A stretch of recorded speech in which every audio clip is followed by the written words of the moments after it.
నమస్కారం అండి. మీరు చూస్తున్నది శృతిలయలు. తెలంగాణ రైతులకు రైతు భరోసాపై చాలా ముఖ్యమైన అప్డేట్ వచ్చింది. 2026 వానాకాలం రైతు భరోసా డబ్బులు ఎంతమందికి వచ్చాయి? మీ ఖాతాలో డబ్బులు పడకపోతే ఏం చేయాలి? కొత్తగా పట్టా వచ్చిన వాళ్ళు ఏం చేయాలి? ఈ ముఖ్యమైన విషయాలు ఈ 2 నిమిషాల్లో క్లియర్ గా తెలుసుకుందాం. ముందుగా తాజా అప్డేట్ విషయానికి వస్తే, తెలంగాణ ప్రభుత్వం తెలిపిన ప్రకారం 2026 వానాకాలం రైతు భరోసా కింద 9,000 కోట్ల రూపాయలు 73.30 లక్షల మంది రైతు ఖాతాల్లోకి 9 రోజుల వ్యవధిలో జమ చేశారు. చివరి విడతగా 1,009.15 కోట్ల రూపాయలను 1.44 లక్షల మంది రైతుల ఖాతాల్లోకి విడుదల చేసినట్లు ప్రభుత్వం వెల్లడించింది. అంటే చాలా మంది రైతులకు రైతు భరోసా డబ్బులు జమ అయ్యాయి. ఎకరానికి ఎంత వస్తుంది? అర్హత ఉన్న రైతులకి రైతు భరోసా కింద సంవత్సరానికి 12,000 రూపాయల పెట్టుబడి సాయం అందుతుంది. అంటే ఎకరానికి 12,000, 2 ఎకరాలకు 24,000, 3 ఎకరాలకు 36,000. ఇలా అర్హత ఉన్న రైతులకు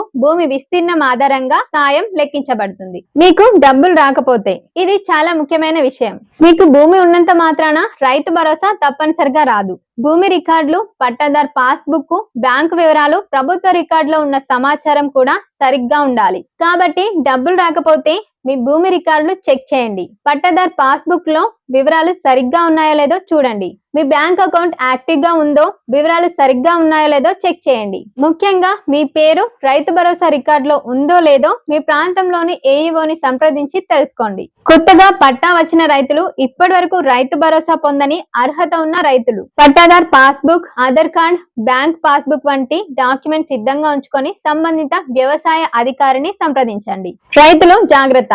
రైతు భరోసా కింద వచ్చే ఫేక్ మెసేజెస్, కాల్స్, లింక్స్ విషయంలో జాగ్రత్తగా ఉండండి. OTP, ATM pin, UPI pin వంటి బ్యాంకింగ్ డీటెయిల్స్ ఎవరికి చెప్పకండి. రైతులారా, మీకు రైతు భరోసా డబ్బులు వచ్చాయో లేదో ఒకసారి మీ ఖాతాను చెక్ చేసుకోండి. డబ్బులు రాకపోతే భయపడకుండా మీ భూమి రికార్డులు, పట్టాదార్ పాస్బుక్, బ్యాంక్ వివరాలు మరియు రైతు భరోసా రికార్డులను సంబంధిత అధికారుల దగ్గర చెక్ చేయించుకోండి. ఇలాంటి government schemes, jobs, farmers updates, pensions, Indiramma ఇల్లు వంటి ముఖ్యమైన సమాచారం కోసం మన శృతిలయలు ఛానల్ ని సబ్స్క్రైబ్ చేసుకోండి. ధన్యవాదాలు.